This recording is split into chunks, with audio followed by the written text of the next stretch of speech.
Hi, glad you're back with me. This is an original story from Hidden Revenge Family, and it took a turn you truly didn't see coming. Let's get into it. I was sitting on the edge of a triage bed in the ER, pressing my left hand hard against my side, under a black wool coat that wasn't mine anymore. It was soaked through. Warm blood kept slipping between my fingers, slow but steady. I could feel it tracking down my hip, pooling where the fabric folded.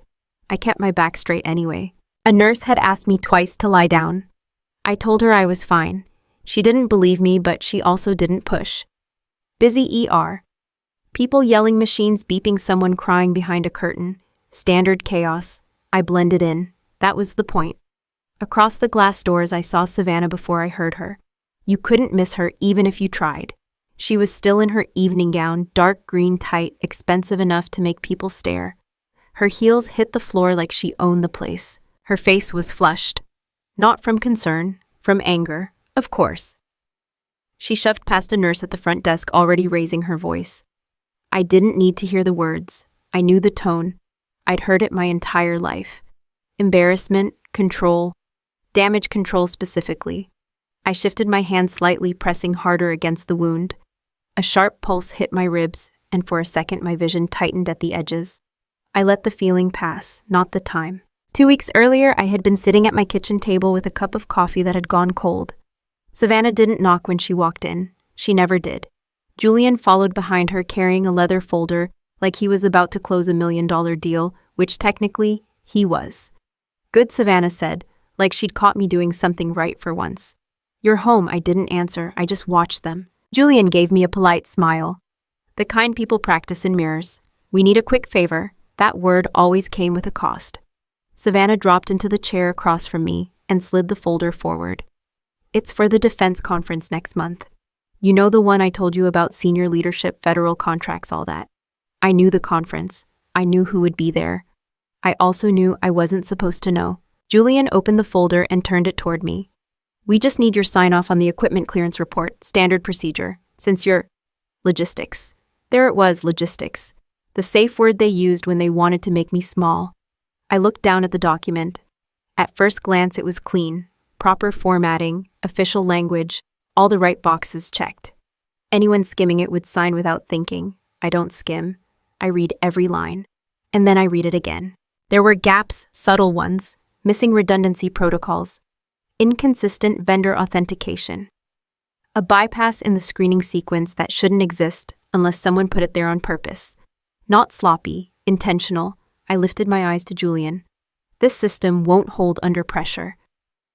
Savannah rolled her eyes immediately. Oh my God, don't start. Julian kept smiling. It's been tested. Not against a targeted breach, I said. If someone wanted in, this makes it easier. Savannah leaned forward, her patience already gone. You're overthinking it. This is above your level. There it was again. I could have pushed. I could have pointed out every flaw, every risk, every way this could go wrong. I could have asked why a system like this was being approved in the first place. Instead, I leaned back slightly and let the silence stretch. Julian watched me carefully now, not smiling as much. Savannah didn't notice. Look, she said, softer but sharper, this helps me. It helps us. I'm about to step into something big here, and I don't need delays because you suddenly decided to play expert. I held her gaze. She didn't see me. Not really, she never had. To her, I was background noise, useful when needed, disposable when not. Julian slid a pen across the table. Just sign, he said. I picked it up. The weight of it felt normal, cheap, disposable, like the decision they thought I was making. I lowered the tip to the paper and paused. There's a way to sign your name when you're being forced to do something. It's not something you learn in a classroom. It's something you're taught once and you don't forget. A slight distortion in the stroke, a pressure mark where it shouldn't be, a signal buried in plain sight. Duress, I signed. Not the way I usually do, not clean, not smooth. I pressed just a little too hard on the final letter, added a subtle hook that didn't belong. Anyone else would miss it. The right people wouldn't. I set the pen down and pushed the document back. Savannah grabbed it before it even settled on the table. She flipped to the signature, scanned it, and smiled like she'd just won something. See, she said, that wasn't so hard. Julian glanced at the page, then at me. For a second, I thought he might notice, but he just nodded. Appreciate it, he said. Savannah stood up, already moving toward the door. Try not to screw anything else up before the conference, okay? I didn't respond. They left the same way they came in, fast, loud, certain they were in control. The door shut behind them. I sat there for a moment staring at the empty space where the folder had been. Then I picked up my phone and sent a single message. No explanation, no details, just a flag. Back in the ER, the glass doors slammed open. Savannah's voice cut through the room immediately. Where is she? Heads turned. Nurses stiffened. She didn't care. Of course she didn't. Arthur and Beatrice followed behind her, slower, already wearing that familiar look. The one that said, this was somehow my fault. I watched them approach without moving. No one asked me if I was okay. No one noticed the way my breathing had shortened, or how my hand hadn't moved from my side. Savannah locked onto me like I was the problem she needed to fix. Not the blood, not the hospital, me. She stopped a few feet away, taking me in like she was trying to figure out what kind of scene I was making now. I could feel another pulse under my hand. Slower this time, heavier, stay awake. Savannah's eyes narrowed. What are you doing here? I didn't answer, because the truth wouldn't matter to her. It never had. She took a step closer, already irritated, already ready to escalate. Behind her, my parents said nothing. They just watched, like always. And sitting there bleeding through a coat I didn't have time to change out of, I realized something simple. They weren't here because they were worried. They were here because I had ruined something. Savannah tightened her grip on the folder she was still carrying like it meant something, like it was a victory. She had no idea what she was holding. No idea that the signature on that page wasn't protection. It was a trigger. And the moment that pen touched paper, everything she thought she built started counting down. She thought she had just secured her future. What she actually held in her hand was the first piece of evidence that would destroy it.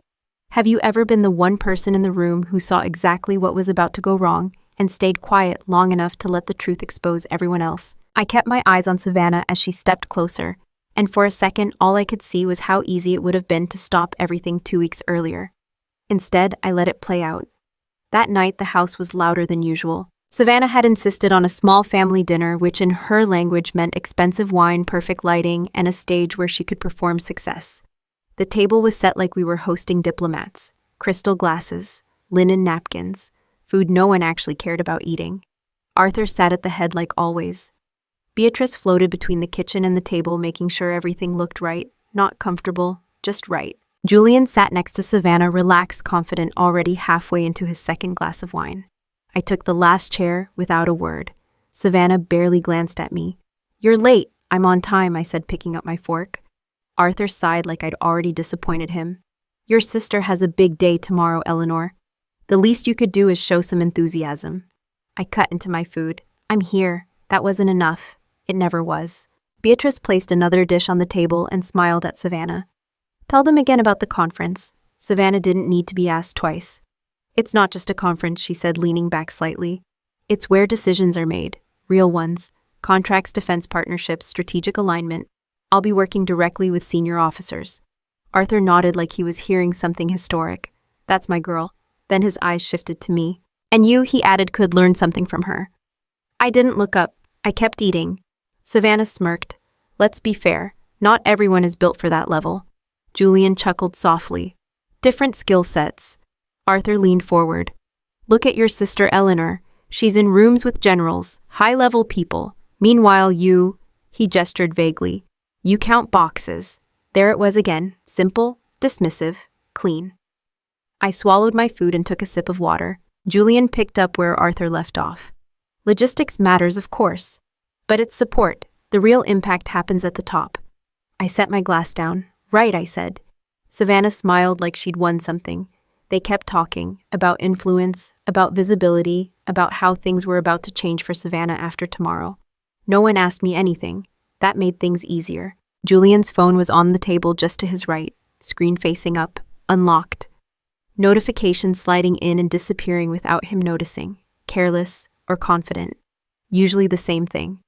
I tracked it without moving my head, just peripheral vision, timing, distance. Savannah was mid-sentence explaining how she'd be introduced on stage. Arthur was nodding like it was a promotion to president. Beatrice was watching Savannah like she was already there. Julian reached for his glass, picked it up, and started talking about security protocols. I moved. Not fast, not slow, just enough. My hand nudged my glass. It tipped over, cleanly spilling water across the table and straight into Julian's lap. Damn, he snapped, jumping slightly. Beatrice rushed forward with napkins. Oh my God, I'm so sorry. It's fine, Julian said, irritated, standing up halfway to deal with it. That gave me exactly what I needed. 4 seconds. My left hand moved under the table. The device was already between my fingers. Small, matte black, no bigger than the tip of a USB drive. I leaned forward slightly like I was helping clean up. My right hand pushed napkins toward the spill. My left hand found the charging port. Click, a soft connection. No sound anyone would notice. I held it there for 1 second, 2, 3, 4. Then I pulled back, letting the device detach and disappear back into my sleeve. Julian sat down again, annoyed but distracted. It's fine, just water. Savannah shot me a look. Can you be careful for once? I said. I'm sorry, I replied, calm. She rolled her eyes and went back to talking. No one noticed anything. Of course they didn't. Dinner continued like nothing had happened. Julian went back to explaining systems he didn't fully understand. Savannah talked about optics and positioning. Arthur agreed with everything. Beatrice smiled at the right moments. I finished my food and stayed quiet, because the move had already been made. Later that night, I sat in a room no one in that house knew existed. It wasn't dramatic. No glowing screens or cinematic lighting, just a secured space, isolated network, controlled access. I placed the device on the table and connected it. The data transferred fast. Julian had been sloppy, encrypted but not well enough. I started breaking it down piece by piece. Transactions first. That's always where the truth leaks. It didn't take long. $3 million, not from any account tied to his company. Offshore routing, layered transfers, clean enough to avoid casual audits, but not clean enough to disappear. The source flagged immediately. Hostile, not gray area, not questionable, hostile. I leaned back slightly, processing.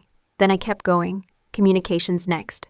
That's where it got worse. Messages, schedules, access points. And then the part that locked everything into place. A name embedded in a staffing list. Catering team. One entry marked with a code that didn't belong. I pulled the file. Photo, background, movement history. Not a caterer, not even close. Professional, trained. Placed inside the event under Julian's security clearance. Target General Sterling. I stared at the screen for a few seconds, letting the pieces settle. Faulty security wasn't the end game. It was cover. The real plan was inside. I scrolled further. There it was, a voice note. I played it. Julian's voice came through first. Calm, controlled. We don't need a wide breach. Just enough to keep eyes off the internal movement.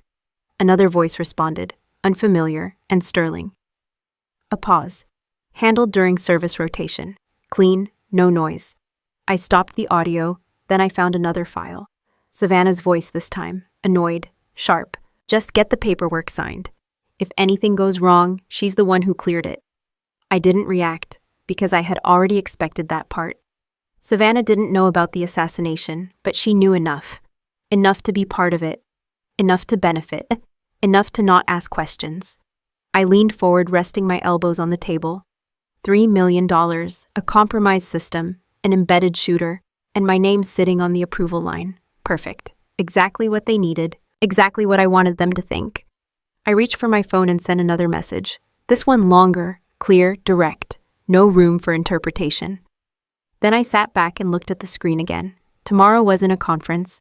It was an operation. And they had already walked me into it. The difference was they thought I was the weakest piece on the board. They thought I was there to take the fall. I shut down the system and removed the device, because the game had already shifted. They just didn't know it yet. They thought tomorrow would launch everything they wanted: power, money, control. But they forgot one basic rule. Never bring a wolf in to guard the sheep you're planning to slaughter. I shut down the system and slid the device into my pocket, already knowing exactly where I needed to be the next morning. The conference hall looked exactly like Savannah had described it: clean, controlled, expensive enough to signal power without saying it out loud. Uniformed personnel moved with purpose. Security checkpoints were layered, visible enough to reassure, predictable enough to exploit. Cameras covered the main corridors. Badge scanners lit up green and red in steady rhythm. On paper, it looked airtight. In reality, it wasn't. I walked in through the service entrance wearing a catering uniform that didn't belong to me. Black vest, white shirt, name tag that would pass a glance, but not a background check. That part had already been handled. No one stopped me. They never do when you look like you're supposed to be there. Inside, the noise built slowly. Conversations, laughter, glassware. The kind of environment where people assume someone else is paying attention. I kept my head down and moved with the flow. Savannah stood near the main hall entrance, impossible to miss. She wasn't in a dress anymore. She wore a tailored uniform designed for optics, not combat. Clean lines, perfect fit. Just enough insignia to look important without raising questions. She smiled at the right people, shook hands like she belonged there. She looked like power. She wasn't. Julian hovered close, talking to a group of contractors, confident, relaxed, like everything was already done. I didn't look at them directly. I didn't need to. I moved toward the coat check area and took position behind the counter. It gave me a clear line of sight across the main floor and partial visibility into the service corridor leading to the VIP wing. That was enough. Savannah spotted me anyway. Of course she did. Her smile tightened for half a second before she excused herself and walked straight over. She grabbed my arm and pulled me aside out of view of the main crowd. "What are you doing here?" she hissed. "Working," I said. Her grip tightened. "Don't play games with me. I told you to stay out of this." I met her eyes. She didn't see anything she recognized. That made her angrier. "Listen to me," she said, lowering her voice but not her tone. "You stay in your lane today. Coat check. Smile if someone talks to you. And don't open your mouth unless you're asked a direct question." I nodded once. Got it. She studied me for a second like she was trying to decide if I was going to embarrass her. Then she let go. "Don't make me regret bringing you into this," she added, already turning away. "You didn't bring me into anything." I watched her walk back into the spotlight, shoulders straight, already switching back to that polished version of herself. Then I shifted my focus. Service corridor, movement, there. The man pushing the stainless steel cart moved at a steady pace, not too fast, not too slow, exactly what you'd expect from catering staff during setup. White jacket, black pants, neutral expression, forgettable. Except he wasn't. His posture was wrong, too balanced, too controlled, no wasted movement. His eyes didn't scan the room like staff would. He wasn't looking for instructions or guests. He was tracking space, distance, timing. I watched him turn into the corridor leading toward the VIP section. That was my line. I stepped out from behind the counter and picked up a tray, keeping it natural. No sudden moves, no hesitation. Blend in. I moved along the edge of the room, passing groups of attendees who barely noticed me. Conversations got louder as the main program approached. Up ahead, the lights started to dim slightly, right on schedule. Savannah's voice came through the speakers as she was introduced. Applause followed. I didn't look back. I turned into the service corridor instead. The noise from the main hall dropped immediately. The lighting shifted, brighter, functional. No performance here, just movement. The cart was halfway down the corridor now, closer to the VIP doors. I adjusted my grip on the tray and kept walking. Distance closing, 30 feet, 20, 15. He slowed slightly as he approached the corner. I slowed too, not matching him, just staying within range. From the main hall, Savannah's voice carried through the walls, clear, confident, talking about partnerships, security, trust. I almost smiled. 10 feet. The man stopped the cart. He glanced once over his shoulder. I shifted my gaze to the tray like I was checking glasses. He didn't react. Good. He reached under the cloth draped over the cart, not rushed, not nervous, prepared. He pulled out a handgun, compact, matte finish, polymer frame, no metal signature worth flagging on standard detectors. Clean, efficient, expected. He checked the chamber with a quick movement and brought it low against his side. Then he stepped toward the VIP door. That was the moment. I set the tray down on a nearby service ledge without making a sound. My right hand dropped slightly, my left sleeve shifted. The ceramic blade slid into my palm. No reflection, no noise, just weight. He reached for the door handle. I moved. Not fast enough to draw attention, fast enough to close the gap. 3 steps, 2, 1, behind him. He still hadn't noticed. Inside the VIP room, I could hear voices, low, controlled, security detail minimal. Just like the file said, General Sterling was inside, unaware. The man's hand tightened on the handle. I adjusted my stance, balanced, ready. From the main hall, Savannah's voice rose slightly, hitting a key point in her speech. A system that guarantees absolute safety. Applause followed. Out here, there was no audience, no applause, just distance, breath, timing. My grip tightened around the knife, because in a hallway 50 feet away from her perfect speech about security, the only thing standing between a live general and a clean execution was me. And the only real safety left in that building was the blade sliding out from my sleeve. I stepped in right as his fingers tightened around the door handle, closing the distance before he could turn. My left hand clamped down on his wrist, the one holding the gun hard and precise. No warning. He reacted instantly. Of course he did. His body shifted, trying to pivot, trying to create space. He was bigger than me, heavier, trained to break contact and re-engage. I didn't give him that chance. I drove my shoulder into his back and forced his arm up, locking his elbow at an angle it wasn't meant to hold. The gun tilted away from the door, away from the room, away from the target. He tried to fire anyway. I tightened the joint lock. His finger twitched. No shot. Good. We moved as one unit, now locked together, silent but violent. His weight pushed back, trying to slam me into the wall. I shifted my footing, redirected, kept control of the arm.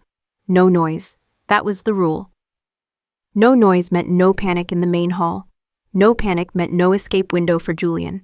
The man twisted sharply, trying to break my grip. I felt the strain in my fingers and my wrist.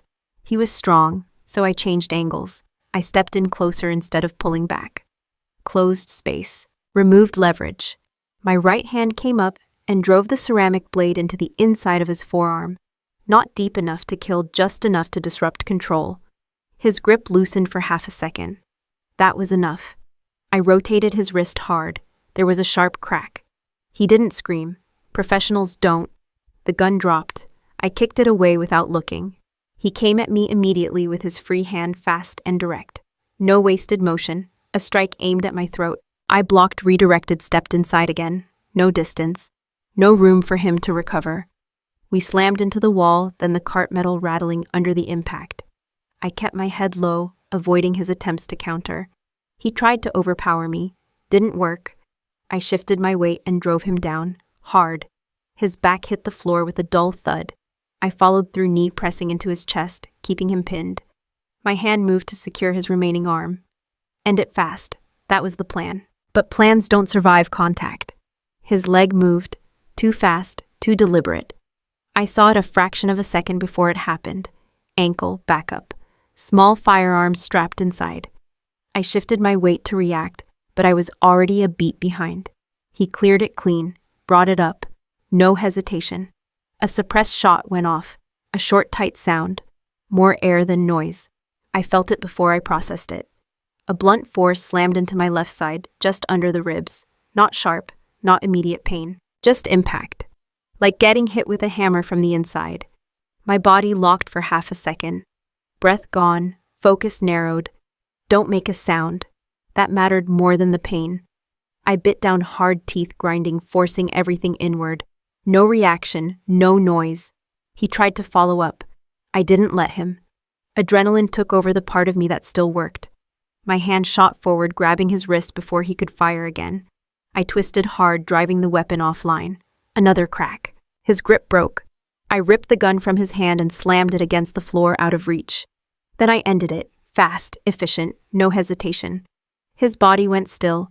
The hallway went quiet again. Too quiet.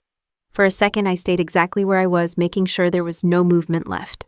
No surprise, no second threat. Clear. I shifted back slowly. That's when the pain hit. Not sharp, heavy, spreading. I pressed my hand against my side, immediately feeling the warmth already pushing through the fabric. Not good, but not fatal, not yet. The VIP door opened behind me. I turned slightly. General Sterling stepped out.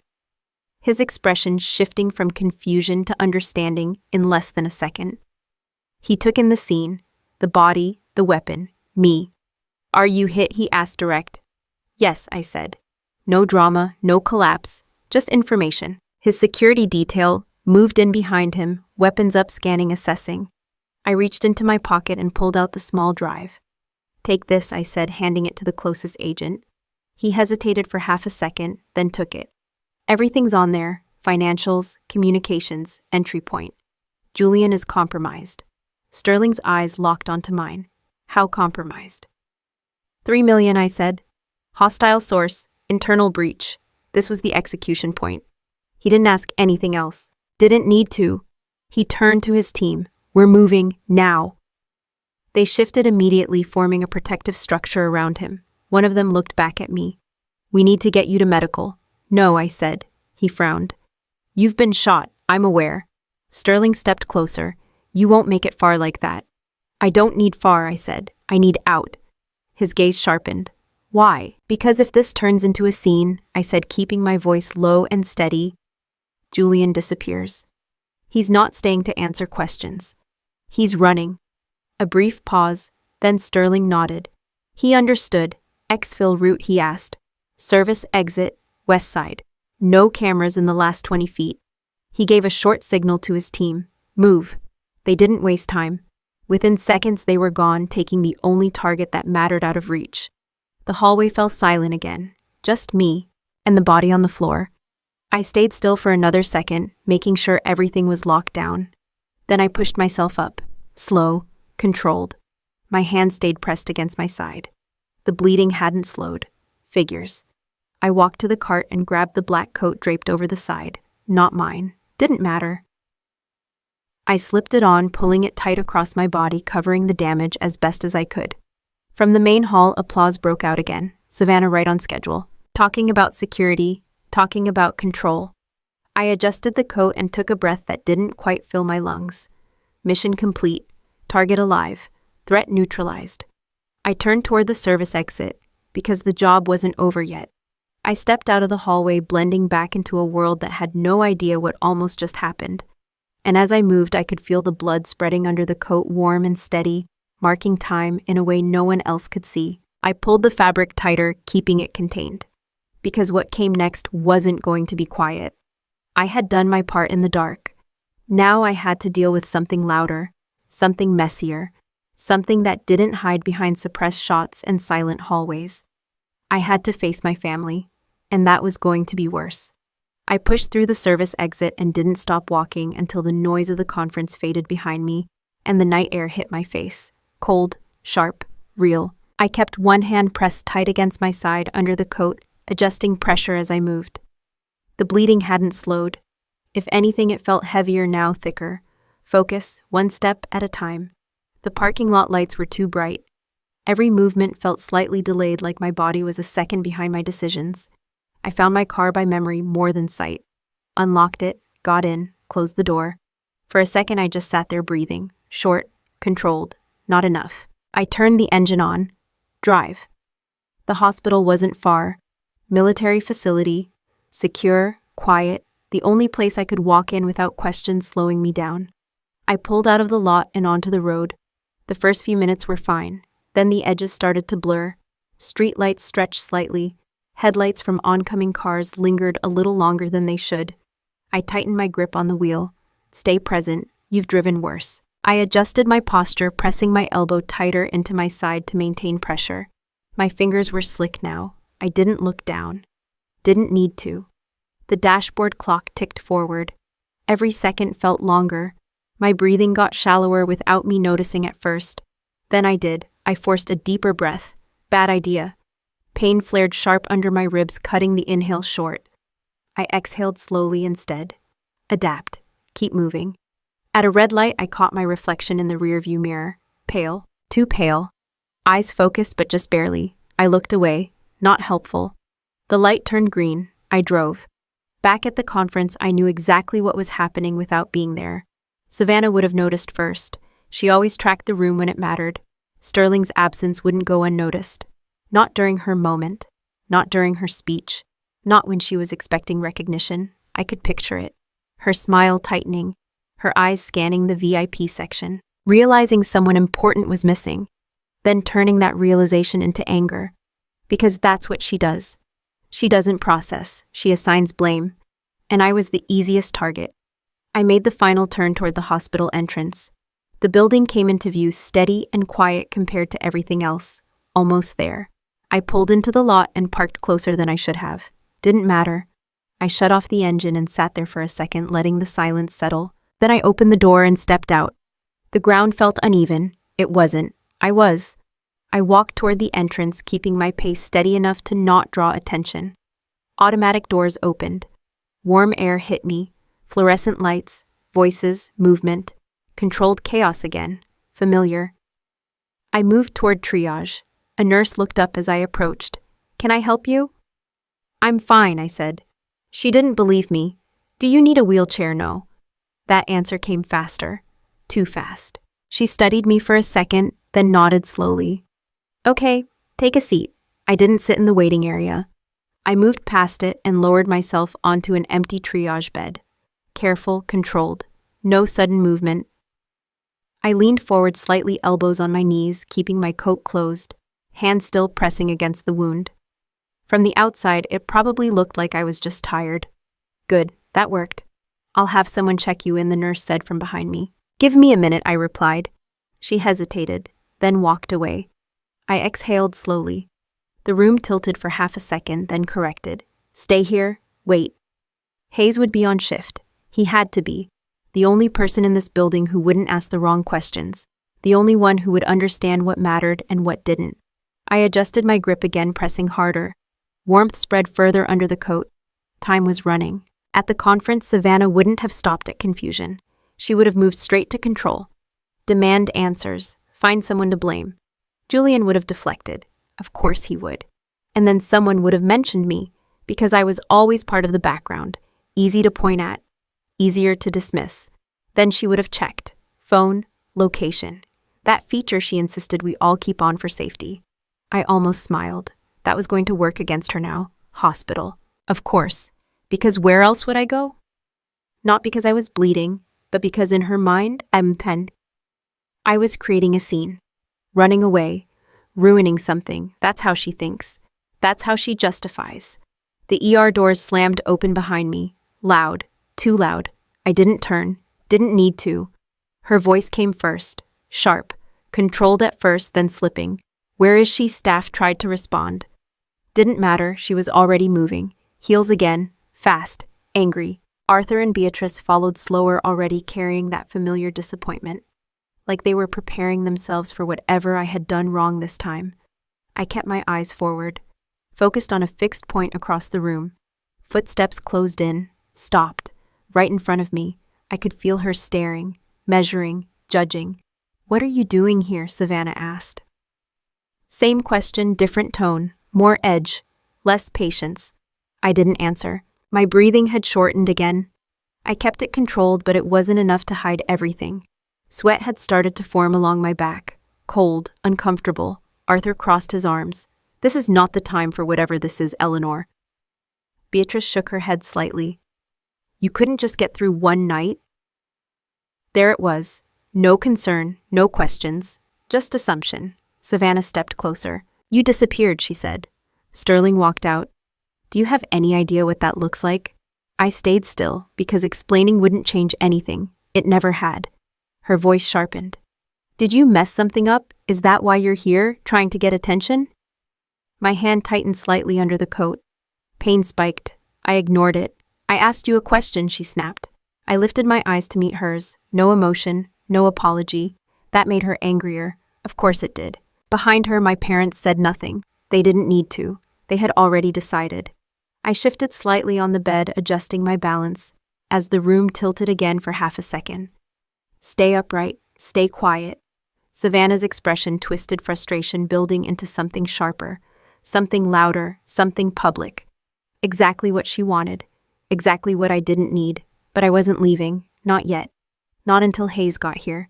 Because once that door opened, everything would change. They just didn't know it. They were still looking at me like I was the problem. Like I was the one ruining their night. They didn't see the blood. They didn't hear the gaps in my breathing. They didn't notice anything that didn't fit their version of me. They just saw inconvenience, embarrassment, a mistake that needed to be corrected.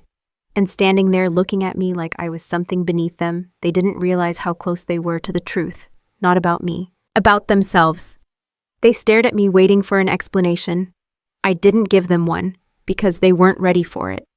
And as I sat there holding everything in place by force alone, I realized something simple. They weren't here because they cared. They were here because I had ruined their perfect night. They stared at me. No one asked why my face had gone pale. No one noticed how my breathing kept breaking. They only saw a daughter who was messing up their performance. I kept my eyes on Savannah as she stood over me, and I could feel the room narrowing with every second I stayed silent. She took that silence personally. Of course she did. "What exactly do you think you're doing?" she snapped, pointing straight at my face. Skipping out in the middle of my event, I didn't answer. Not because I didn't have one, because it wouldn't matter. Her voice rose sharp and controlled at the same time. "What is this, a panic attack?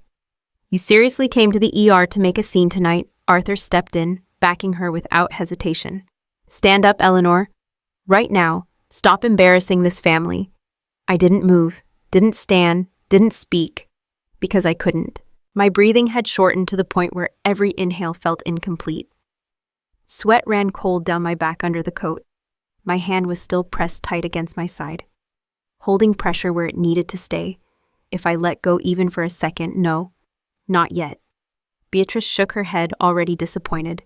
"This is unbelievable." Savannah stepped closer. Too close.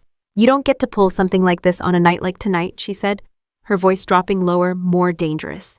"Do you have any idea what you've done?" I lifted my head just enough to look at her.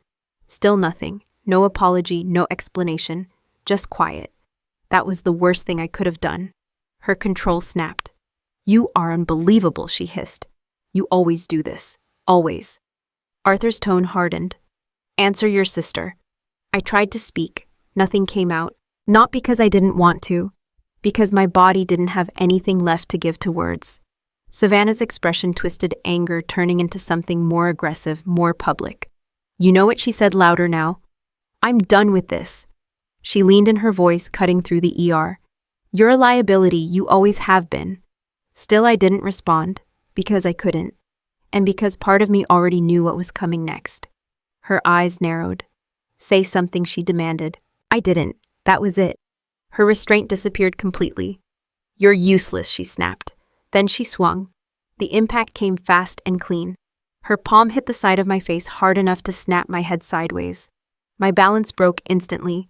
My body shifted off center, and for the first time since I sat down, I lost control. My hand slipped. Just for a second.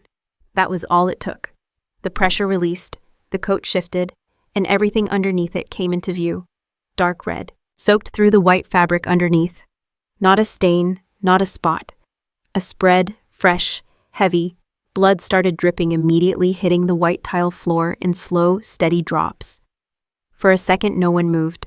No one spoke. The room didn't explode. It froze. Savannah's hand was still in the air, her expression caught somewhere between anger and confusion. Like her brain hadn't caught up yet. Arthur blinked once, like he was trying to process what he was seeing. Beatrice's mouth opened slightly. No sound came out. I stayed where I was, tilted slightly from the impact, my hand no longer holding the wound. I could feel the blood moving faster now. Warmer, heavier. Still no one said anything. Because this didn't fit their version of reality. This wasn't attention-seeking. This wasn't embarrassment. This wasn't something they could dismiss. Savannah's eyes dropped to the floor, then back to me, then to the blood again. "What?" she started but didn't finish. She stepped forward instinctively, reaching out like she was about to grab my coat to pull it open to confirm what she was seeing. Bad move.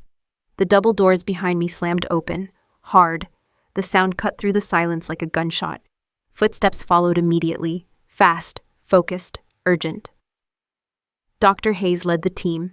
He didn't slow down when he saw me, didn't hesitate. His eyes locked onto the blood first, then the position of my body, then the people standing too close. Assessment done in a second. Savannah's hand was still moving toward me when he reached us. "Don't," he started. Too late. Her fingers brushed the edge of the coat, and that's when he lost it. "Get your hands off her!" The shout hit the room like force. Everyone froze again, but this time for a different reason. Hayes stepped in, physically pushing Savannah back, without even looking at her. "Do not touch her," he snapped, his voice sharp, controlled, and loud enough to carry across the entire ER. Savannah stumbled back a step, stunned. "What is wrong with you?" she shot back, instinctively defensive. Hayes didn't even acknowledge the question. He dropped to my level, already moving with the team. "Pressure's gone," he said quickly. "We're losing time." A nurse moved in gloves on gauze ready. Another adjusted the bed. They worked around me like I was already in surgery, because to them I was. Savannah stared, her voice shaky now. "What is going on?"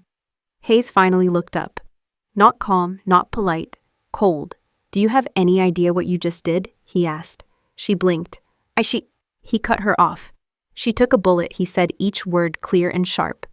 "For people you don't even understand." Silence. No one moved. No one argued. The words landed heavier than anything else in that room. Arthur's face changed first, from irritation to confusion to something closer to fear. Beatrice covered her mouth. Savannah didn't speak, couldn't. Her entire posture shifted like something inside her had just cracked open, but it was too late for that. The team moved me onto the bed, properly adjusting position, applying pressure again. Pain hit harder this time. Deeper. I let it. Didn't fight it. Because control wasn't about stopping it anymore. It was about getting through it. Hayes leaned in slightly. "Stay with me," he said, quieter now. "I'm here," I replied. Barely, but enough. Behind him I could still see them. Frozen, watching, trying to understand something they should have understood a long time ago. Savannah's hand was still slightly raised, like her body hadn't caught up with reality. Arthur looked like he wanted to say something. Didn't. Beatrice just stared. The truth was sitting right in front of them now. No explanations, no excuses, just facts. And none of them were ready for what came next. Savannah's hand slowly dropped. Arthur took a step back. Beatrice didn't move at all. Their anger was gone, replaced by something much worse, because they finally saw it. But before any of them could speak, before any apology or denial or excuse could form, everything shifted again. Because the truth doesn't stop at being seen. It moves. It cuts. And in that moment, standing there in silence, they had no idea that what was coming next wasn't just exposure. It was judgment. I felt the pressure return against my side as Hayes and his team moved me. And the last thing I saw before the doors closed was Savannah standing there, like the ground had just disappeared under her feet. Then everything shifted to motion. Fast, controlled, clinical. BP dropping, someone said. "Stay with us," Hayes added, his voice steady but sharper now. "I'm not going anywhere," I said. That wasn't confidence. That was habit. The lights above me passed in a steady rhythm as they pushed the bed forward. White tiles, ceiling panels, faces leaning in and out of view. Someone cut through the coat. Cold air hit the wound. "Entry left lateral," another voice said. "No exit. Prep OR now." The doors opened, then closed.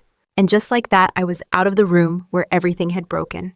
On the other side, they weren't ready for what was coming. Savannah stood frozen for a few seconds after I disappeared behind the doors. Then reality started to hit her. Not understanding, not guilt, control. She turned to the nearest nurse, voice unsteady but rising fast. "There's been a mistake. This is a misunderstanding." The nurse didn't respond. Because there was nothing to misunderstand. Arthur stepped forward, trying to reassemble authority from nothing. "We need to know what's happening. That's our daughter." Beatrice clung to his arm, her voice shaking. "She didn't tell us anything. We didn't know." Savannah ignored both of them. She pulled out her phone with unsteady hands and dialed. "Pick up," she muttered. Pick up," Julian answered on the third ring. "Where are you?" she snapped immediately. A pause. Then his voice calm but cautious.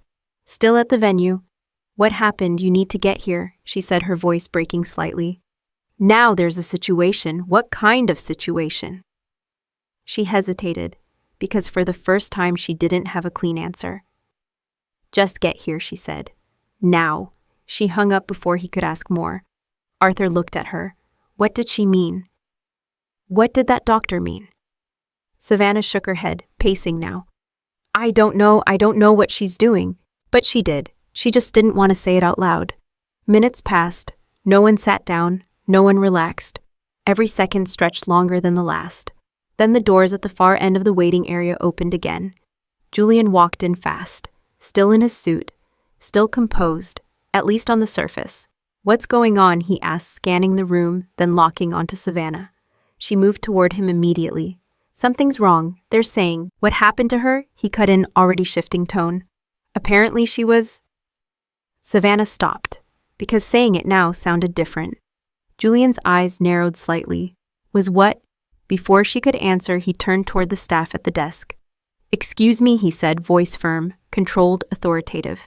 We need information. Now. No one moved. No one rushed to help him. That should have been his first warning. He took a step closer, ready to push harder. That's when the main entrance doors opened. Not quietly, not casually, hard. Every head in the waiting room turned. Boots hit the floor. Multiple, measured, coordinated.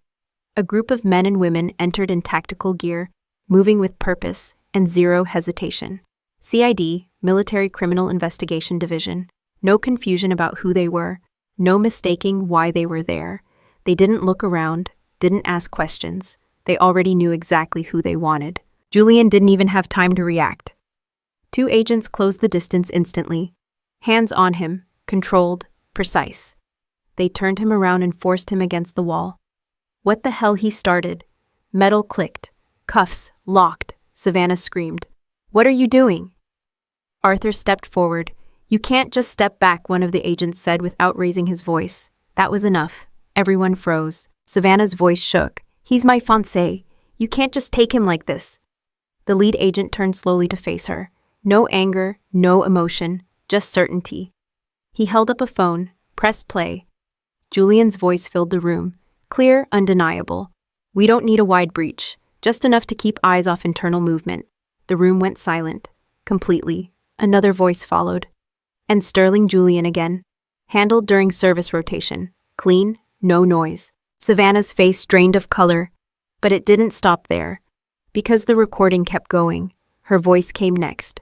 Sharp, familiar, just get the paperwork signed. If anything goes wrong, she's the one who cleared it.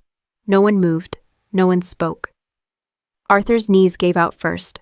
He dropped into a chair like the weight of everything had just hit him all at once. Beatrice followed, her hands shaking as she tried to hold on to something that wasn't there anymore. Savannah stood in place, frozen, her breathing uneven, her eyes wide, unfocused, like her mind was trying to reject what she was hearing. This isn't real, she said, barely above a whisper. The agent stepped closer. It's real, he said. Another set of cuffs came out. Savannah took a step back instinctively. No, wait, this is a mistake. It wasn't. They took her wrists, pulled them behind her back, locked them. The sound was final, loud, permanent. She didn't fight, couldn't. Her legs gave out halfway, and they had to steady her to keep her upright. The dress she had spent hours choosing now looked completely out of place, like a costume that didn't belong anymore. Arthur stared at her, his face hollow. Beatrice covered her mouth, tears already falling. Neither of them said a word, because there was nothing left to say. The agents didn't linger. They turned and moved toward the exit, taking Julian and Savannah with them. No drama, no hesitation. Just procedure. The doors closed behind them. And just like that, everything Savannah had built, her image, her control, her future, was gone. Not slowly, not quietly, gone. The waiting room stayed silent. No one looked at Arthur or Beatrice. No one needed to. They sat there side by side, but completely alone. Because the truth had stripped everything away. No status, no reputation, no excuses. Just reality. And it wasn't fixable. The silence that followed wasn't regret. It wasn't reflection. It was the sound of something collapsing all the way down to its foundation. A life built on control. A reputation built on perception. An illusion, gone in minutes. And sitting in that empty space surrounded by people who had just witnessed everything fall apart, there was only one thing left, the aftermath. I woke up to the sound of a monitor keeping time, steady, even. Consistent in a way nothing else had been. For a few seconds I didn't move. I let my eyes adjust to the light, let my body catch up to the fact that it was still here, still working, barely. Then the pain came back. Not sharp, deep, controlled but constant. Good. That meant I made it. I shifted slightly against the bed, just enough to test what still responded. My side protested immediately, a tight, heavy pull that told me everything was still where it should be, alive. That was enough. Eleanor. My mother's voice, soft, careful, like she was afraid I'd disappear if she said it too loud. I turned my head. Arthur and Beatrice were sitting beside the bed. They looked different. Not physically, not in a way you could measure, but something had been stripped away. Their posture, their certainty, their sense of control, gone. Beatrice's eyes were red swollen. Arthur looked like he hadn't slept in 2 days, which based on the timeline he probably hadn't. When they saw my eyes open, everything in them shifted. Relief, panic, guilt, all at once. Beatrice moved first. She reached for my hand like she needed to hold on to something real. Eleanor, my daughter. Her voice broke halfway through. I'm so sorry, I didn't pull my hand away. I didn't hold it back either. I just let it stay where it was, neutral. She gripped it tighter like that might fix something. I didn't know, she said quickly, words rushing out. I didn't know what she was doing. I didn't know about any of it. She lied to all of us. She choked on the words. Arthur leaned forward slightly. We were wrong, he said, quieter, but just as urgent. About you, about everything. I looked at him, really looked. For the first time, he wasn't trying to correct me. He wasn't judging, he wasn't dismissing. He was asking, not out loud, but it was there, too late. Beatrice squeezed my hand again. Please, just say something, please. I opened my mouth. Nothing came out. Not because I couldn't, because there was nothing to say. No anger, no comfort, no forgiveness, just space. And they could feel it. That empty distance where something used to exist. Before I could decide whether to speak or not, the door opened. Clean, controlled. Everyone in the room turned. General Sterling walked in. Full uniform, perfect posture. Decorations lined across his chest. Each one earned each one place with purpose. He didn't look at my parents, not once. He walked straight to the side of the bed and stopped. Then he did something neither of them had ever done.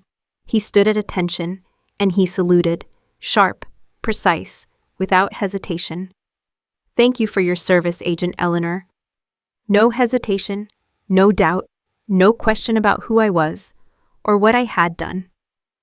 The room shifted again. Arthur froze. Beatrice's grip loosened slightly like the reality of that statement was too much to hold on to. Sterling lowered his hand. Then for the first time he looked at them.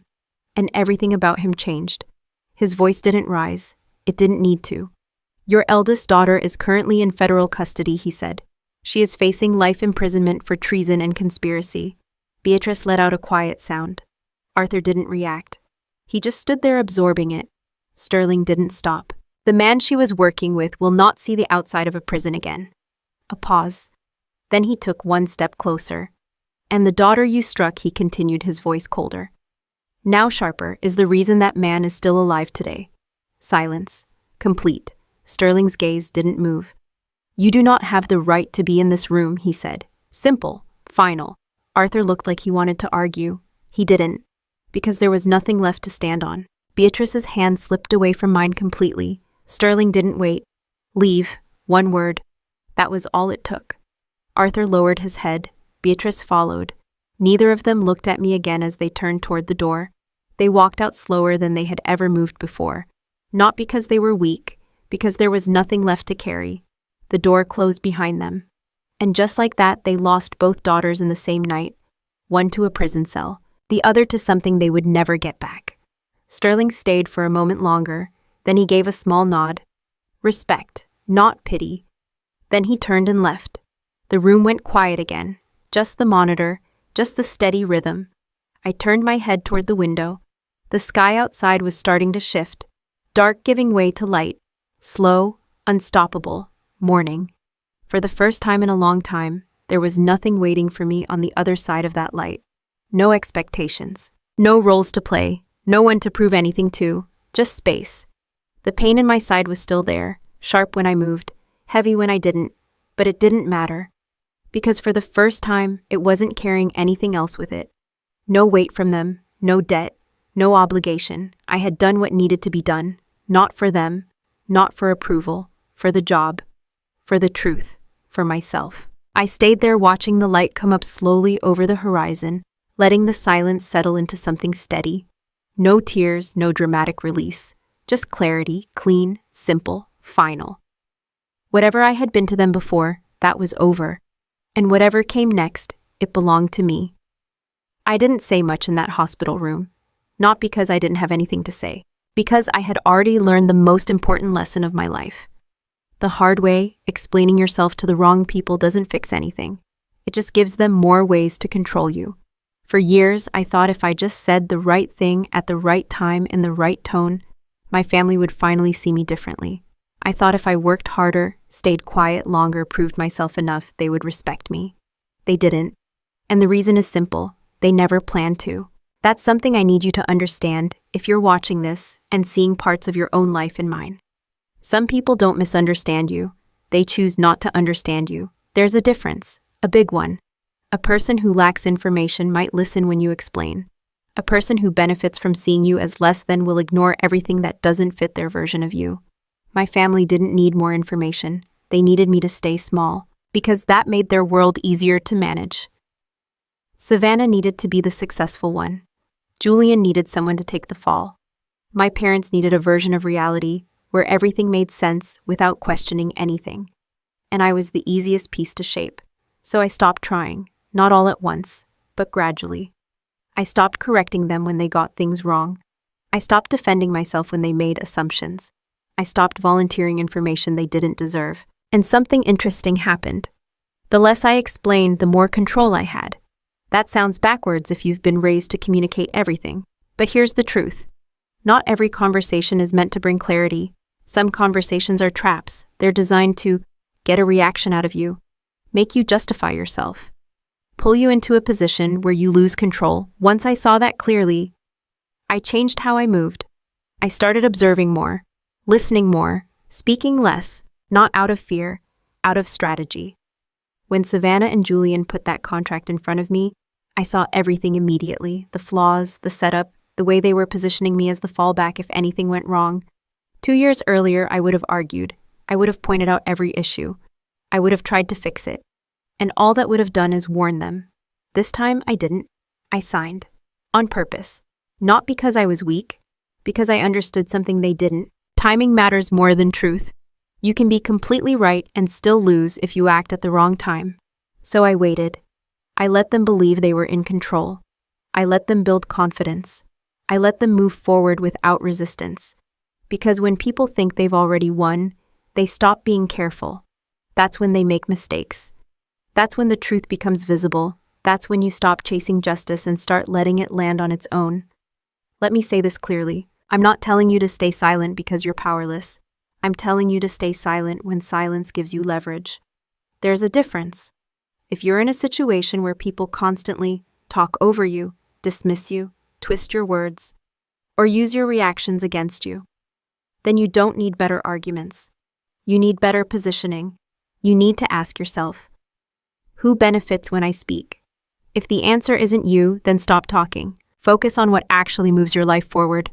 Build skills, build independence, build options, because the moment you don't rely on someone's approval, they lose their grip on you. That's when things shift. That's when people start reacting to you instead of controlling you. And here's the part most people don't want to hear.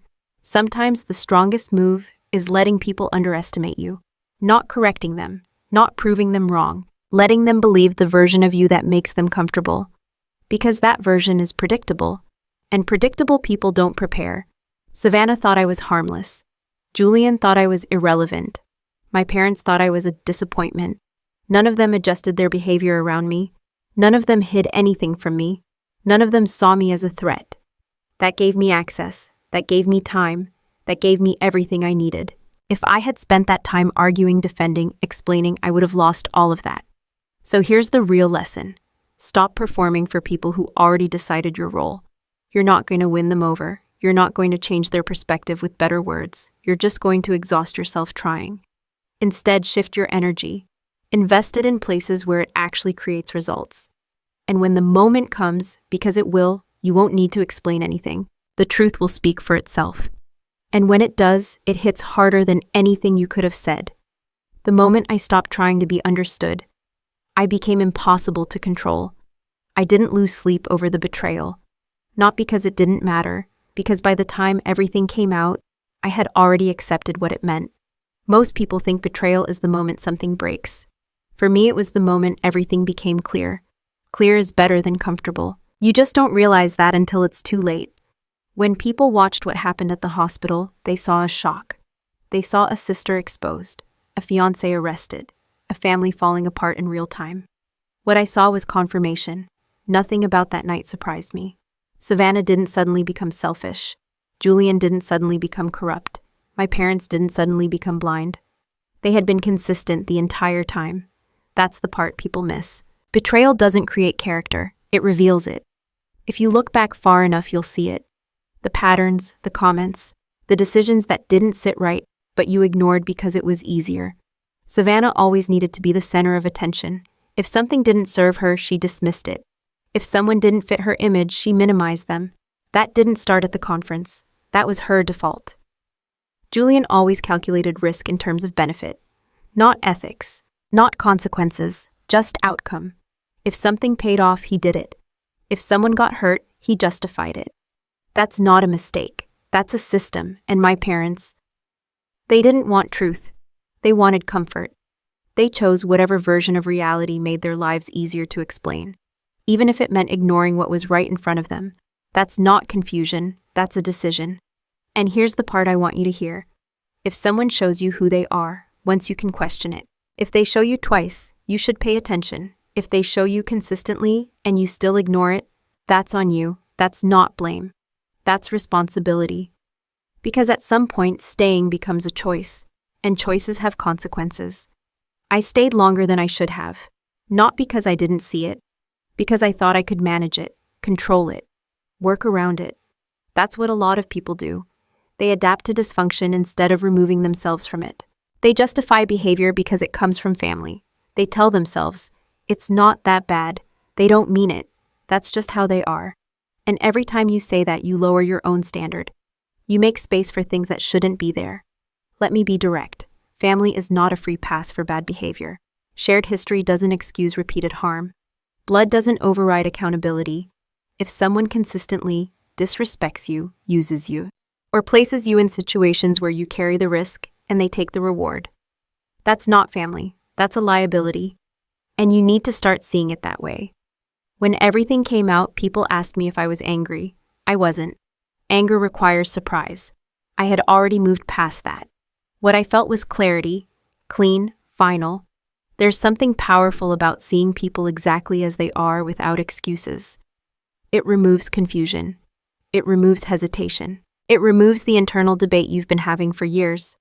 Once you see it clearly, the next step becomes obvious. You stop negotiating with it. You stop trying to fix it. You stop expecting it to change. You adjust your position. That might mean distance. That might mean boundaries. That might mean walking away completely. And I know that's the part people struggle with. Because leaving family feels wrong. It feels like failure. It feels like you're giving up. You're not. You're making a decision, a necessary one. Because staying in a system that keeps breaking you doesn't make you strong. It makes you stuck.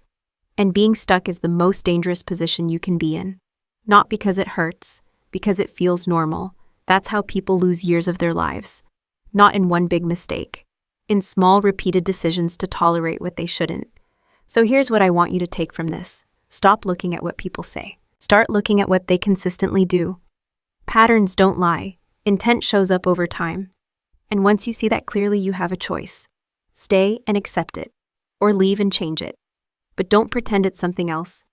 That's where most people get it wrong.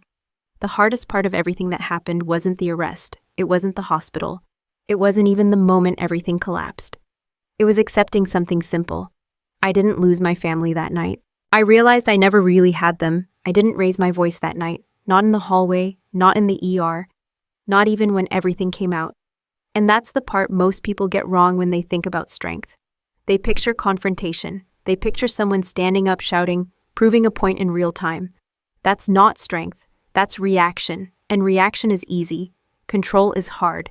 Real strength is knowing exactly what's happening around you and choosing not to respond until it actually matters. When Savannah hit me, I didn't fight back. Not because I couldn't, because there was nothing to gain from it. The truth didn't need help. It just needed time. That's something I want you to understand if you've ever been in a situation where someone disrespects you publicly, tries to provoke you, or pushes you to react so they can flip the narrative. They're not trying to win an argument. They're trying to control the frame. The moment you react emotionally, you step into that frame. You lose control. I didn't give her that. I didn't argue. I didn't explain. I didn't defend myself. And because of that, when the truth came out, it landed clean. No noise, no confusion, just facts.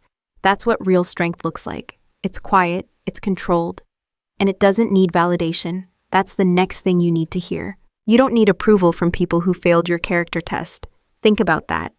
If someone misjudges you, undermines you, or uses you for their own gain, why would their opinion suddenly matter once you prove them wrong? It doesn't, because the issue was never your value. It was their perception.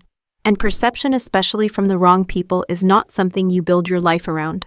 So what do you actually do with this? Not theory, not motivation, real steps. First, stop trying to fix people who benefit from staying the same. You're not going to change someone who gains power from your silence, your effort, or your position. All you're going to do is burn time. Second, build things they can't take from you. Not attention, not approval. Real assets, your skills, your independence, your ability to walk away. Because the moment you don't need someone, you see them clearly. And they feel it. Third, control your reactions, not suppress them. Control them. There's a difference. You're allowed to feel anger. You're allowed to feel hurt. But acting on it immediately is how you lose leverage. Pause, assess, then decide. That's how you stay in control. And here's the part people usually misunderstand about stories like this. They call it revenge. They look at everything that happened, the exposure, the arrest, the fallout, and they label it as getting even. It's not.